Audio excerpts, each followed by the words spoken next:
노벨상을 무려 2번이나 받은 마리 퀴리 부인의 인생이 실험과 연구로만 꽉 차 있었다고 생각하기 쉽지만 사실 마리 퀴리는 스캔들 때문에도 아주 유명했었답니다.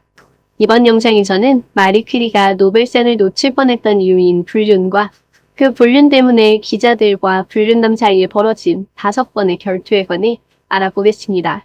마리 퀴리가 남편의 제자인 폴 랑주뱅과 친구 이상의 관계가 되기 시작한 건 1910년 여름이었습니다. 노벨 물리학상을 공동 수상했던 남편 피에르 퀴리가 교통사고로 사망한 지 4년 넘게 지났을 때였죠. 남편의 갑작스런 죽음에 크게 충격받은 마리도 자신을 이해해주는 몇 안 되는 사람을 잃은 폴 랑주뱅도 피에르 퀴리의 죽음에 매우 슬퍼했습니다. 당시 폴 랑주뱅은 무척 불행한 결혼 생활을 하고 있었습니다. 남편이 하는 일을 이해하지 못하고 성격도 맞지 않았던 아내 잔느와 얼마나 싸워댔는지 가정폭력도 심심찮게 벌어지고는 했습니다. 폭행의 피해자는 다름 아닌 폴 랑주뱅이었죠. 한 예로 시어머니가 며느리로부터 심한 모욕을 당해 다시는 아들 집에 오지 않겠다고 선언하자 랑주뱅은 그럼 장모님도 오시지 말라고 하라며 싸운 일이 있었습니다. 며칠 뒤 집에 장모님이 와 있는 것을 본 랑주뱅이 떠나달라 하였지만 오히려 그의 장모는 딸들의 도움을 받아 철제 의자를 랑주뱅에게 집어 던졌습니다. 랑주뱅은 얼굴이 온통 멍든 채로 출근해 자전거를 타다 넘어졌다고 변명해야 했죠. 마리 퀴리는 폴 랑주뱅의 천재성을 알아보지 못하고 구박하는 아내가 이해되지 않았습니다. 그녀는 그런 폴을 위로했고 폴은 반대로 남편을 잃고 괴로워하는 마리를 위로했죠. 사랑하는 사람을 잃고 슬퍼할 때가 사랑에 빠지기 가장 쉬운 때라죠. 그렇게 두 사람의 우정은 순식간에 사랑으로 변했습니다. 폴 랑주뱅은 마치 빛에 예끌리듯 마리에게 끌렸다. 난 마리에게서 집에서는 느낄 수 없었던 다정함을 받았다. 라고 기록했고 곧 두 사람은 작은 아파트를 빌려 함께 지낼 때 쓰고는 했습니다. 하지만 두 사람의 행복한 연애에는 도저히 지울 수 없는 문제점이 있었습니다. 아무래도 불륜이었으니까요. 물론 이 시기에 프랑스에서는 남자가 불륜 좀 하면 어때? 라는 생각이 팽배했지만 이는 사회의 암묵적인 규칙을 잘 따를 때에나 받아들여질 수 있었습니다. 남자는 애인을 줄 수도 있었지만 애인은 늘 어둠 속에서 익명의 존재로나 머물러야 했습니다. 공식적인 자리에는 반드시 아내와 함께해야 했죠. 하지만 마리 퀴리는 너무나 유명한 사람이었습니다. 그녀는 이미 노벨 물리학상을 받은 위대한 과학자로 모든 여성 과학자가 선망하고 존경하는 선배였죠. 그러니 불륜이 들통난다면 마리 퀴리는 잃을 것이 많았습니다. 이 시기에 여성에겐 평판이 무척 중요했을 뿐더러 마리 퀴리에게는 2딸도 있었으니까요. 엄마의 평판이 진흙탕을 부른다면 미혼인 딸은 존경받을 만한 집안과는 결코 결혼할 수 없었죠. 그래서 마리는 폴에게 계속 조심을 하며 혹시나 누가 따라오지는 않는지 감시당하지는 않는지 늘 초조해 했습니다. 하지만 여자의 촉이란 무서운 것이라 폴의 아내 잔느는 금세 이상한 김새를 눈치챘죠.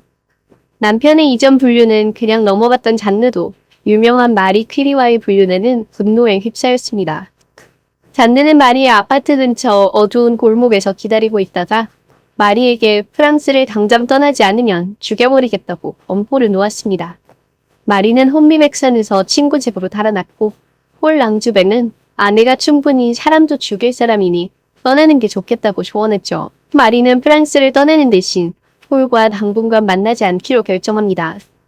하지만 두 사람이 같은 학회에 참석하자 잔느는 불륜을 감추기 위한 핑계라 생각해 마리와 폴의 관계를 세상에 밝히겠다고 결심했습니다.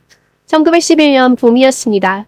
마리 퀴리와 폴 랑주뱅의 작은 아파트에는 도둑이 들었고 도둑은 잠긴 서랍을 열고 꽁꽁 숨겨둔 마리와 폴의 편지를 들고 도망쳤습니다.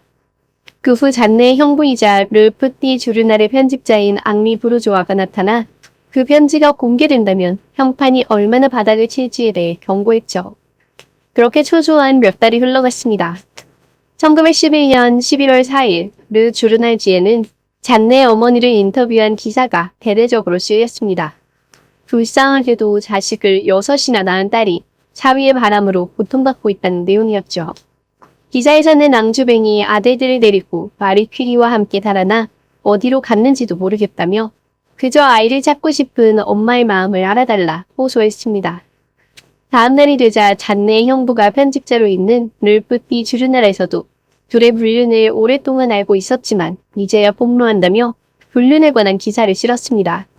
이 기사에서 잔느는 남편과 별거하고 싶다며 남편의 바람 때문이 아니라 남편이 아이들을 데려왔기 때문이며 자신이 2차례 남편에게 맞았기 때문이라 하였습니다.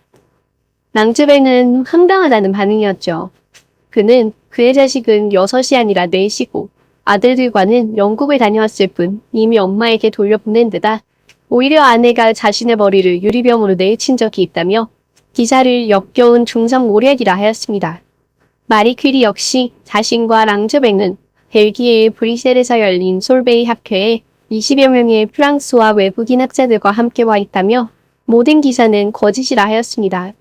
더 이상의 거짓은 용납하지 않을 것이며 법적 조치를 취하겠다는 마리 퀴리의 단호한 대응도 금세 신문에 실렸죠.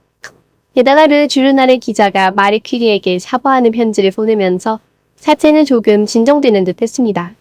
하지만 사실이고 아니고는 대중에게 그리 큰 상관이 없었습니다. 잔느는 그저 어린 자식들의 안전과 행복만이 중요한 프랑스의 어머니였고 마리 퀴리는 가장을 꿰어내 한 가족을 무너뜨리려 드는 외국에서 온 악독한 유대인 악녀였습니다. 폴란드 사람이니 외국에서 온 건 맞지만 유대인 부부는 편견에 더 씌워 마리 퀴리를 더욱 악녀화하기 위한 언론의 가짜 뉴스였죠. 이 사태에서 다행인 점은 마리 퀴리와 폴 랑주뱅의 거센 부정과 반발이 스웨덴의 노벨위원회에는 먹혔다는 것입니다. 소문을 들은 이들은 파리 주재 스웨덴 대사에게 상황이 어떤지 물었고 대사는 11월 5일과 7일에 2차례에 걸쳐 두 과학자가 강하게 부정하고 있다며 오보라고 연락했습니다. 위원회는 그 정도면 됐다고 생각하고는 마리 퀴리를 노벨 화학상 수상자로 선정했죠. 하지만 프랑스 언론은 마리 퀴리의 2번째 노벨상 수상에는 차갑게 침묵했습니다. 수상 소식은 이틀 뒤에나 짤막하게 실렸고 한 신문은 그해 노벨 문학상을 탄 벨기에 작가인 도리스 마트를링크에 관한 기사를 일면에 실으면서도 마리 퀴리의 이름은 단 한 줄도 싣지 않았습니다. 그나마 마리의 친구들은 마리의 편이었습니다.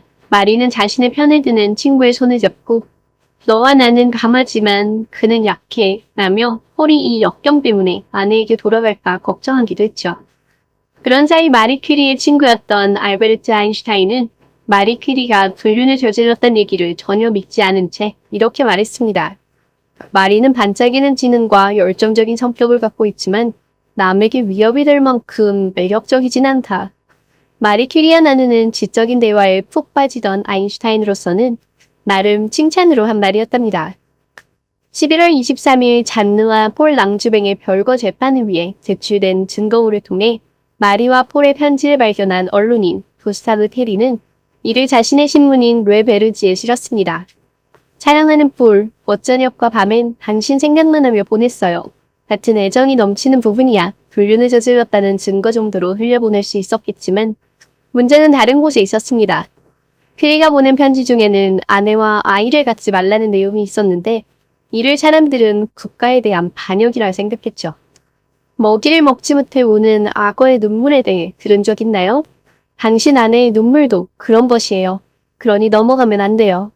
당신이 그녀와 있는 밤이면 난 너무나 괴로워요. 잠을 잘 수가 없어요. 일도 할 수가 없어요. 만약 아내가 또 임신한다면 이는 우리 관계의 종말을 뜻할 거예요. 당신을 위해 내 삶도 내 지위도 포기할 수 있지만 그 분명의 만큼은 받아들일 수 없어요. 나는 퀴리의 말은 아내를 떠나겠다던 남자가 약속과는 반대되는 행동을 할까봐 불안해서 한 말이었겠지만 프랑스 사람들은 외국 여자가 멀쩡한 가장을 꼬셔서 프랑스에 필요한 인력을 낳지 못하게 한다 여겨 분노했죠. 당시 영국이나 독일에 비해 태어나는 아기의 수가 적어 더 예민한 문제였다지만 그래도 불륜보다 이런 점에 더 화가 났다는 건 현대인에게는 약간 이해가 어렵죠. 분노한 군중은 마리의 집으로 찾아와 위협하고 항의했고 마리의 친구들이 마리와 딸들을 집으로 데려와 숨겨주었습니다. 파리를 떠나거나 프랑스를 떠나라는 조언에 마리는 내 딸들은 프랑스인이고 나도 프랑스입니다. 떠날 수 없다며 거절했죠. 사적인 편지를 전국에 공개해버린 구스타브 테리의 이 기사는 랑주뱅을 아내의 치맛드라키에 숨은 겁쟁이라 평했습니다. 랑주뱅은 구스타브 테리에게 결투를 신청하는 수밖에 없었죠. 결투 날짜가 정해지자 두 사람은 파리 공원에서 만났습니다. 하지만 구스타브 테리가 총을 제대로 들지 않고 총구를 내리자 랑주뱅 역시 결투를 포기했죠. 구스타브 테리는 훗날 사생활이 얼마나 최악이든 상관없이 그토록 뛰어난 두뇌를 날려버려 붓바에 손해를 끼치는 일은 프랑스인으로서 도저히 할 수 없었다. 라고 말했습니다. 피리와 랑주뱅의 불륜 스캔들로 일어난 결투는 알려진 것만 총 5건입니다. 구스타브 테리는 마리 퀴리의 친구이자 문학지의 편집자인 피에르 모티에와 검으로 결투를 벌였습니다. 모티에가 두 군데 상처를 입으며 결투는 끝났죠. 피에르 모티에의 동료 편집자인 앙미 쉐르베 역시 마리 퀴리의 명예를 흠집낸 타 신문의 편집자 네옴 도데와 검으로 결투를 벌여 이겼습니다. 이 외에도 기자들은 두어 차례 더 결투를 벌였답니다. 이제 사건의 진실을 알게 된 스웨덴 노벨위원회에서는 시상식에 분노한 사람들이 몰려오기라도 하면 어쩌나 싶어 만약 불륜에 대해 알았더라면 노벨상을 주지 않았을 거란 편지를 썼습니다. 그들이 말하고자 하는 뜻은 명확했죠. 우리가 알았으면 안 줬을 상이니 네가 알아서 거절해라.